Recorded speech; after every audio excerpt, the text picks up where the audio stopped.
conocen a Liliana Rojas Suárez, una economista brillante, muy clara, que siempre ve las cosas de una manera tal que las entendemos todos. Bueno, pero ella venido al Perú porque preside el Comité Latinoamericano de Asuntos Financieros, que reúne a un conjunto de los mejores economistas de América Latina, que se ha reunido en Lima, auspiciado por el Banco Central de Reserva, para producir un diagnóstico, digamos, acerca de la desaceleración. ¿Qué es lo que han concluido, Liliana? Buenas noches. Buenas noches, hola Jaime, ¿qué tal? ¿Cómo estás? Bueno, mira, es un poco preocupante la conclusión, ¿no? Nos motivó el hecho de que el Fondo Monetario Internacional hace 2 semanas salió básicamente con noticias de que había disminuido sus predicciones de crecimiento de todo el mundo, pero en particular de los emergentes. Y entonces la pregunta que nos hicimos es, bueno, ¿por qué? ¿No? Y va a seguir esto, es una cuestión transitoria, va a durar mucho. Y básicamente, luego podemos expandir en los detalles, pero el cuento final es de que no vemos una recuperación de mediano plazo o de corto plazo. En el mediano plazo es por definir, pero digamos que 2015 se ve como un año muy difícil para los emergentes en general, porque por temas sistémicos que vienen básicamente de las economías avanzadas. Ya le toca a Estados Unidos en el 2015 subir la tasa de interés, y además las predicciones del Fondo Monetario nos parecen demasiado positivas en relación al crecimiento en China. Básicamente está como que China sí va a seguir creciendo al 7,5%, y nosotros pensamos que es bastante difícil que lo pueda seguir logrando. Ya de por sí la semana pasada ya bajó a 7,3%. Y así nos parece que eso va y que eso está aplanando las economías emergentes, y que además está habiendo ahorita una tremenda revaluación de los activos, de lo que antes se consideraban que eran activos líquidos en el mundo. Y a los países emergentes, que una serie de empresas, bancos de América Latina, India, de China inclusive, han emitido grandes cantidades de bonos en los mercados internacionales, y esos compradores básicamente están revaluando el riesgo asociado con esos activos, y están volviendo nuevamente hacia algunos instrumentos más bien emitidos en Estados Unidos más que en países emergentes. Entonces todo eso está afectando tremendamente a las economías. Pero decías que la China no va a crecer como piensa el Fondo Monetario que va a crecer, pero la economía norteamericana, con subida de tasa de interés o no, sigue recuperándose, o digamos está creciendo, y eso no ayuda a la economía china, porque la China depende también bastante de Estados Unidos, le exporta a Estados Unidos. Sí, pero también exporta muchísimo a Europa. Y Europa, que es un principal socio comercial, no el único, pero ¿le exporta más a Europa que a Estados Unidos? Entre Estados Unidos y Europa son 30%, entre el total. Y Europa más bien está planándose más todavía, ¿no? Se pensaba que iba a recuperarse, pero la verdad es que muchas de las empresas y sobre todo los gobiernos acaban de sacar una prueba de estrés de los bancos, y 7 bancos italianos fallaron la prueba. 19 bancos totales en Europa no pasan las pruebas de estrés, que es las pruebas de tensión para ver si efectivamente están en niveles de solvencia y listos para otorgar crédito en forma sana y crecer. Bueno, una gran cantidad de bancos europeos no han pasado esas pruebas ahorita, hace 2 días. Claro, entonces lo que tienes es una recomposición en el mundo, donde claro, el mundo está creciendo con un motor, ¿no? Que es Estados Unidos, recuperándose. Pero por más que Estados Unidos esté recuperando, el crecimiento ayuda al mundo, pero como te digo, el hecho de que suban las tasas de interés cambia la posición que tenían los emergentes. Porque cuando las tasas de interés se bajaron, no había activos en donde invertir. Entonces el inversionista se va a todos lados. Dice, no, con esa rentabilidad yo no me quedo en Estados Unidos. Prefiero estar invirtiendo en los emergentes. Cuando la economía comienza a mejorar en Estados Unidos, dice, ajá, hay mejores prospectos acá, ¿no? Y además la subida de la tasa de interés incrementa la rentabilidad de algunos proyectos, y eso lo que implica es que te sales de los emergentes. Y uno podría decirse, mira lo interesante que es esto, ¿no? Uno podría decir, bueno, las economías emergentes, incluyendo América Latina, han emitido a plazos más largos cualquier deuda que existe, ¿no? Y eso efectivamente ayuda a que no te agarre muy fuerte, pero el financiamiento nuevo es el que se para. El nuevo. Entonces, si tú, y por eso viene la desaceleración. No hablamos de crisis. Si estuvieran en madurez corta, entonces tendrías que, en el momento que es un rollover, ya no tienes financiamiento y te mueres. Entonces hay crisis.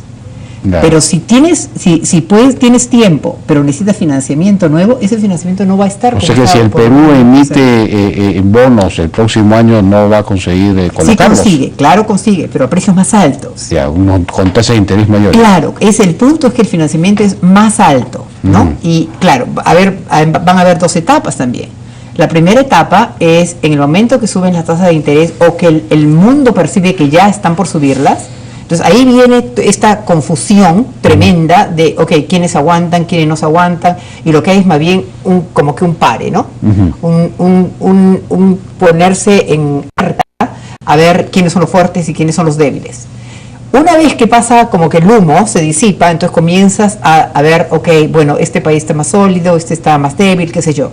Entonces ahí es cuando comienzas a hacer el coste de financiamiento, a ver el coste de financiamiento para un país es mucho más alto que para otros. Más alto para todos, pero más para unos que para otros. Bueno, en ese contexto el Perú está bastante bien posicionado, ¿no? Sí, definitivamente. Me encantó que esta declaración la hiciéramos en Perú, porque entre todos los países emergentes del mundo por estar entre los mejores posicionados. Tiene instrumentos además. Mira, es curioso porque el hecho de que no se haya hecho los gastos fiscales que se necesitan hacer para crecer de más largo plazo, te ayudan en el corto plazo porque no tienes endeudamiento, porque no necesitas, ¿no? Tienes superávit fiscal, tienes el único problema que tiene Perú fuerte es una cuenta corriente en la balanza de pagos deficitaria. Es decir, la balanza externa. La balanza externa. Es la más alta de América Latina. Tiene mucho que hacer con la caída de las exportaciones. Claro. O sea, hay dos efectos ahí, ¿no? La caída del precio de los commodities, pero además no es solamente el efecto precio, es el efecto cantidad. Por razones que todos en Perú saben mejor que yo, ¿no? O sea, si hubiéramos tenido Conga, si hubiéramos tenido todas las empresas mineras que nunca llegaron a salir, no tendríamos ese problema ahora. No, claro. Pero ojo, entonces cuando tú dices, ok, si una empresa minera ahorita estaría considerando volver a invertir, en este momento lo que haría es patear la inversión más hacia adelante, porque no está seguro de qué va a pasar con el precio de los commodities en este momento. Justamente si están esperando mayor desaceleración de China, si están esperando que el precio del petróleo siga para abajo. El precio del petróleo es muy importante porque es input, es un insumo para el precio de muchos otros commodities, ¿no? Fertilizantes que sirven para la agricultura, por ejemplo. Entonces, si estás esperando que el precio de los commodities siga para abajo, entonces tú dices, bueno, un ratito, el precio del bien que yo iba a exportar está para abajo, la rentabilidad es menor, entonces yo no estoy segura ya de cuál es el monto de la inversión que quiero. Necesito tener más claro cuál va a ser el futuro, así que voy a postergar mi inversión. Entonces, el temor que más me da a mí sobre la parte minera en Perú es que la inversión extranjera siga postergando, ya no por razones internas, de problemas internos acá, sino por problemas de que, bueno, este no es el momento de invertir en precios de bienes que están bajando. Entonces, habría que modificar las políticas respecto de la minería, es decir, habría que tratar de tener políticas más atractivas para la inversión minera. Lo antes posible. Lo antes posible. Lo antes posible, porque luego puede ser, como te digo, tengo la percepción de que cuando una vez que entran, ya entraron, ya hicieron la inversión, es lo que se llama un sunk cost, un costo ya puesto, y eso sigue. Pero cuando dices un nuevo proyecto, entonces dices, bueno, déjame ver cómo va el mundo primero, ¿no? Entonces, por supuesto, es el momento ahora, mientras todavía no ha pasado la subida de tasa de interés de Estados Unidos. De acuerdo. Entonces, la cosa, sí, pues. por ese lado puede haber alguna clase de problema o digamos, lentificación del crecimiento, desaceleración. Exacto, desaceleración es lo que estamos hablando, ¿no? No estamos hablando de crecimientos negativos, no estamos hablando de crisis, no estamos hablando de recesiones. Ahora, en el caso del Perú están entrando en operación varios proyectos mineros, eso va a aumentar la producción, pero claro, si después de esos no vienen nuevos, claro, ese es el punto. No vamos a poder mantener la tasa que logremos con estos que entran en funcionamiento, ¿no? Mantener un crecimiento del 6% que teníamos antes. Ese es el punto, ¿no es cierto? Claro. Entonces por eso tendrían que estar entrando ahora, cuando la inversión se define y ya queda afirmada para los siguientes años. Claro. Cuanto más te demores, más viene la incertidumbre. Ahí es donde el 2015 va a ser un año difícil, ¿no? Es más, ya comenzó a hacerlo. La volatilidad en los mercados accionarios en Estados Unidos es enorme. Claro. Las bolsas de valores se caen terriblemente un día, al día siguiente vuelven a recuperarse por incertidumbre. Sí, pues. Pero digamos, lo otro es que deberían entrar en funcionamiento en el Perú grandes proyectos de inversión de infraestructura, por ejemplo la línea 2 del metro, el gasoducto del sur, etcétera, que por razones de tramitocracia hasta ahora no salen, no comienzan, ¿no? Sí. Pero esa es otra alternativa, es decir, empujar esta clase de proyectos, más de estos proyectos. ¿Esa es una salida o no es una salida? Sí, totalmente, porque mira, lo que nos está afectando son la parte que viene del exterior. Básicamente te afecta la demanda. Estoy hablando de inversión. Inversión es un componente de la demanda, ¿ya? Pero entonces lo que tú necesitas es ayudarte para el crecimiento vía factores de oferta. Claro. Y vía factores de oferta es efectivamente temas que incrementen, mejoren productividad, mejoren abaraten la producción, la hagan más efectiva, y ahí es donde viene lo que tú me estás hablando, el tema de infraestructura. Claro. Entonces, definitivamente, si los factores de demanda se te están achatando, lo que tienes que hacer es aumentar los factores de oferta. Así es. Entonces, definitivamente, si algo puede hacer el Perú por sí mismo en este momento, más allá de simplemente esperar que el Banco Central siga bajando la tasa de interés y bajando los encajes para darle liquidez a la economía, tiene que ser por el lado de la oferta. Ahora, tú decías que está cayendo, digamos, hay una incertidumbre respecto de si va a seguir cayendo los precios de las commodities. Sí. Pero si el petróleo está bajando, y de hecho esto está bajando por shale gas, ¿no es cierto? Sí, por el gas de esquisto en Estados Unidos, y Estados Unidos se está recuperando precisamente gracias también a eso, a que ahora le cuesta menos la energía, depende menos de la importación. Entonces, ese mismo efecto de repente se puede producir en la China. Si la China tiene un menor costo para comprar petróleo, porque ellos importan petróleo también, ¿no? Sí. Entonces, eso va a dinamizar su economía. Entonces, la demanda de cobre y todo lo demás, se puede decir, no hay una relación directa. No, pero lo que pasa es que China está enfrentando, yo siempre veo la crisis migrando, ¿ya? O sea, desde Estados Unidos pasó a Europa, siempre desde el punto de vista de endeudamiento. Y el problema es que ahorita el sistema financiero de China tiene muchísimos problemas. Y cada vez más se revelan esos problemas. Esos problemas tienen que solucionarse.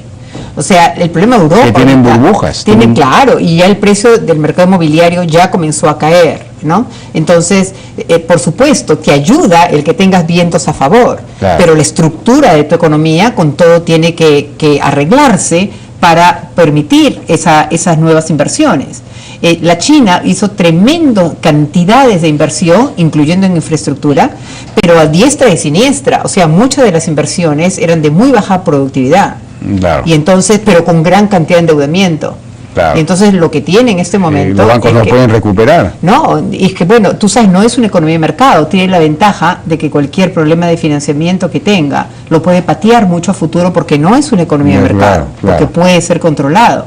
Pero eventualmente simplemente los bancos, los que trabajan dentro del sistema privado, no van a querer seguir otorgando crédito, a pesar de que están siendo forzados a dar créditos en este momento. Ahora, Europa, he visto que hasta Alemania se está desacelerando también fuertemente, pero digamos, la posición de Alemania para la recuperación de Europa es insistir en las reformas estructurales que no se han hecho en muchos sitios, o en algunos ya se están haciendo, ¿no? Sí. Se están haciendo. Sí, es decir, reformas de reducción, de aligeramiento del estado de bienestar, digamos, y de flexibilización de las reglas laborales, esas cosas, ¿no es cierto? Sí. ¿Se está haciendo o no se está haciendo? Se está haciendo en algunos países más que otro, pero el problema de que tiene Alemania es que se le ha complicado también con la cuestión de Rusia, Ucrania y las exportaciones y las relaciones comerciales que tiene con esos países. O sea, el mundo se ha complicado porque además de la dinámica que tenemos económica, pues, la parte social y política del mundo, geopolítica, se ha complicado tremendamente. Entonces, los temas de ISIS, inclusive el problema de Ebola, todos estos temas en los conflictos del Medio Oriente. Pero los conflictos del Medio Oriente por primera vez no están produciendo un impacto en la subida del precio del petróleo. Por ese lado no son inocuos. Sí, por ese lado, pero no Rusia con Ucrania. Claro. Allí sí, eso sí le afecta a Alemania directamente. Ahora, en el caso de Estados Unidos, ¿van realmente? Veo que hay dudas acerca de cuándo empezar a subir la tasa de interés, porque eso es algo así como quitarse la droga, ¿no? Estados Unidos es un drogadicto que, digamos, acostumbrado a estas emisiones que se están reduciendo, pero en algún momento, pero ya subir la tasa de interés es como quitar de frente toda droga. Entonces eso... Y además encuentra trade-offs, ¿no? O sea, conflictos de elección de qué cosa hacer. Porque apenas anuncia que, bueno, de repente lo aumento en tal fecha, los mercados se vuelven locos, pero locos. Porque es que la subida de tasa de interés lleva consigo una disminución en el precio de los bonos. Entonces, muchas empresas que tienen grandes cantidades de bonos, las PIMCO de este mundo, que son casas, compañías de inversión, que lo que hacen es intermediar a través de bonos, les baja tremendamente el precio de esos bonos. Por otro lado, subes la tasa de interés y también le subes el costo de la deuda de Estados Unidos, que no es nada chiquita, ¿no? Pues, claro. Bueno, entonces tienes el problema de que medio que está cautiva con el efecto de los mercados. Apenas anuncia en mayo del 2013 y esto lo... Pero mejor que no anuncie, ¿para qué anuncia? No, es que no anuncia, pero el mercado quiere más claridad. Entonces, como Janet Yellen, la presidenta de la Reserva Federal, tiene que hacer declaraciones ante el Congreso le pregunta y eso es televisado. Es parte de la democracia en Estados Unidos, que tiene que ir, tiene que declarar, tiene que decir lo que va a hacer y contestar a las preguntas. Señora Yellen, ¿cuánto aumenta la tasa de interés de Estados Unidos? Ella no puede decir cuándo, pero va a decir cuando las condiciones mejoren. Entonces le preguntan qué condiciones, cuando la economía, cuando el desempleo disminuya. Señora Yellen, ya disminuyó el desempleo. Sí, un poquito más. O sea, tiene que estar dando alguna señal, ¿no? Pero bueno, y trata de más o menos manejarlo, pero básicamente... Bueno, debería responder. Esas preguntas no son pertinentes porque generan problemas, generan tormentas en el mercado. Pero en fin, no sé si puede responder eso. No puede. No puede. Bien, Liliana, ya nos ha ganado el tiempo. Perfecto. Muchísimas gracias. Como siempre, que sí, un gusto. Muy interesante la conversación con Liliana Rojas Suárez. Nosotros nos despedimos hasta mañana. Adiós.